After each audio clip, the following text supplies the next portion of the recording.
I found that nothing in life is worthwhile unless you take risks. Nothing. Nelson Mandela said, "There is no passion to be found playing small and settling for a life that's less than the one you're capable of living."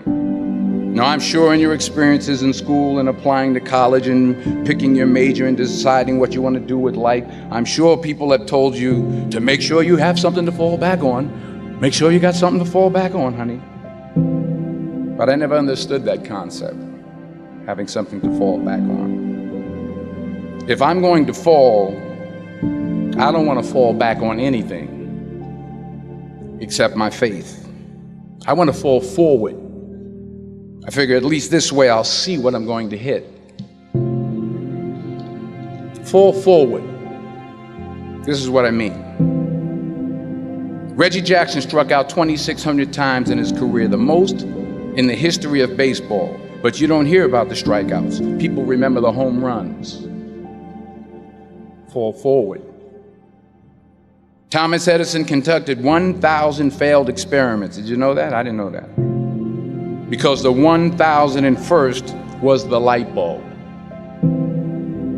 Fall forward. Every failed experiment is one step closer to success. You've got to take risks, and I'm sure you've probably heard that before, but I want to talk to you about why that's so important. First, you will fail at some point in your life. Accept it. You will lose. You will embarrass yourself. You will suck at something. There's no doubt about it. And I know that's probably not a traditional message for a graduation ceremony, but hey, I'm telling you, embrace it, because it's inevitable. And I should know.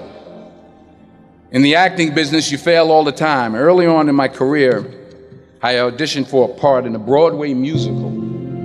Perfect role for me, I thought, except for the fact that I can't sing. So I'm in the wings, I'm about to go on stage, but the guy in front of me, he's singing like Pavarotti. He's just, and he's just going on and on and on, and I'm just shrinking, I'm getting smaller and smaller. So they say, "Oh, thank you very much, and you'll be hearing from us." So I come out with my little sheet music, and it was Just My Imagination by the Temptations. That's what I came up with. So I hand it to the accompanist, and she looks at it and looks at me and looks out at the director and was like, "Nice." So I start, I'm gonna sing. I'm like, "It's just my imagination once again, coming away with me." And I'm not saying anything, so I'm thinking I'm getting better. So I just start getting into it. It was just my running. They say, "Oh yeah, thank you very much, Mr. Washington. Thank you." So I assumed I didn't get the job. But the next part of the audition, he called me back. The next part of the audition is the acting part of the audition. So I'm like, hey, okay, maybe I can't sing, but I know I can act. So they pair me with this guy, and again, I didn't know about musical theater. And musical theater is big, so they can reach everyone all the way in the back of the stadium. And I'm more from a realistic, naturalistic kind of acting where you actually talk to the person next to you. So I don't know what my line was. My line was, "Well, hand me the cup." And his line was, "Well, I will hand you the cup, my dear. The cup will be there to be handed to you." I said, "Oh, okay." "Well, should I give you the cup back?" "Oh, yes, you should give it back to me, because you know that is my cup and it should be given back to me." I didn't get the job. But here's the thing. I didn't quit. I didn't fall back. I walked out of there to prepare for the next audition, and the next audition, and the next audition. I prayed. I prayed, and I prayed. But I continued to fail and fail and fail. But it didn't matter, because you know what? There's an old saying, you hang around the barbershop long enough, sooner or later you're going to get a haircut. So you will catch a break, and I did catch a break. Last year, I did a play called Fences on Broadway. Someone talked about it. Won the Tony Award. And I didn't have to sing, by the way. But here's the kicker. It was at the Court Theater. It was at the same theater that I failed that first audition 30 years prior. The point is, every graduate here today has the training and the talent to succeed. But do you have the guts to fail? Here's my second point about failure. If you don't fail, you're not even trying. I'll say it again. If you don't fail, you're not even trying. My wife told me this great expression. To get something you never had, you have to do something you never did. Les Brown's a motivational speaker. He made an analogy about this. He says, imagine you're on your deathbed, and standing around your deathbed are the ghosts representing your unfulfilled potential. The ghost of the ideas you never acted on. The ghost of the talents you didn't use. And they're standing around your bed, angry, disappointed, and upset. They say, we came to you because you could have brought us to life, they say. And now we have to go to the grave together. So I ask you today,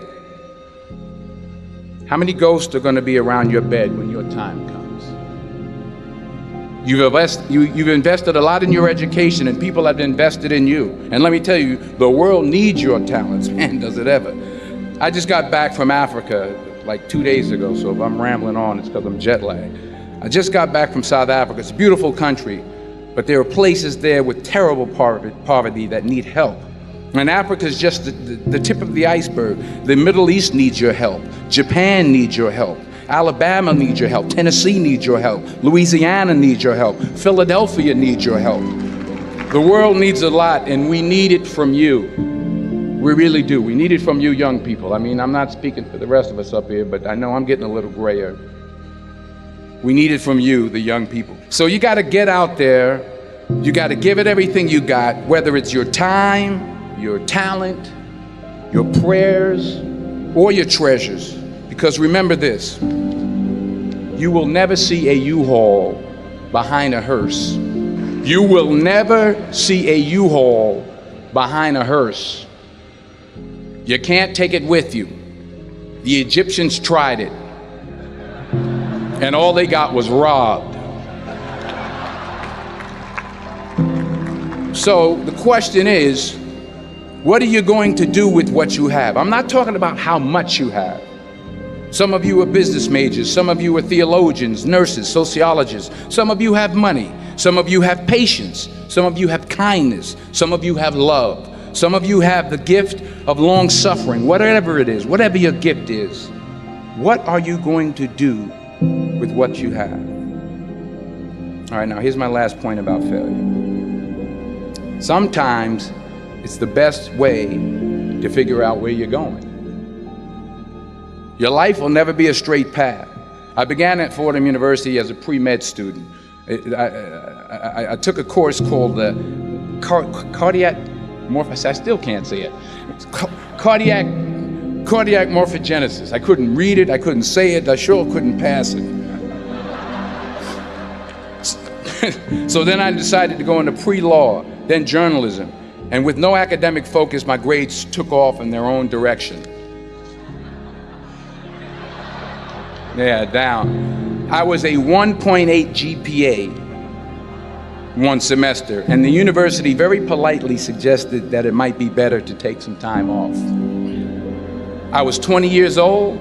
I was at my lowest point. And then one day, and I remember the exact day, March 27th, 1975, I was helping my mother in her beauty shop. My mother owned a beauty shop up in Mount Vernon. And there was this older woman who was considered one of the elders in the town. And I didn't know her personally, but I was looking in the mirror, and every time I looked at the mirror, I could see her behind me, and she was staring at me. She just kept looking at me. Every time I looked at her, she kept giving me these strange looks. So she finally took the dryer off her head and she said something I'll never forget. First of all, she said, somebody give me a piece of paper, give me a piece of paper.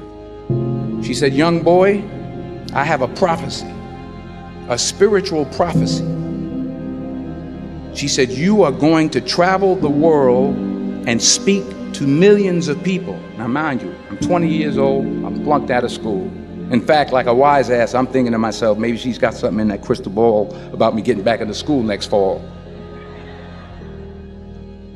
But maybe she was on to something, because later that summer, while working as a counselor at a YMCA camp in Connecticut, we put on a talent show for the campers. And after the show, another counselor came up to me and asked, have you ever thought about acting? You're good at that.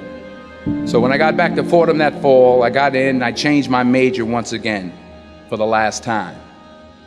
And in the years that followed, just as that woman prophesied, I have traveled the world and I have spoken to millions of people through my movies. Millions who up till this day couldn't see me, who up till this day I couldn't see while I was talking to them, and they couldn't see me, they could only see the movie. They couldn't see the real me. But I see you today, and I'm encouraged by what I see. And I'm strengthened by what I see. And I love what I see.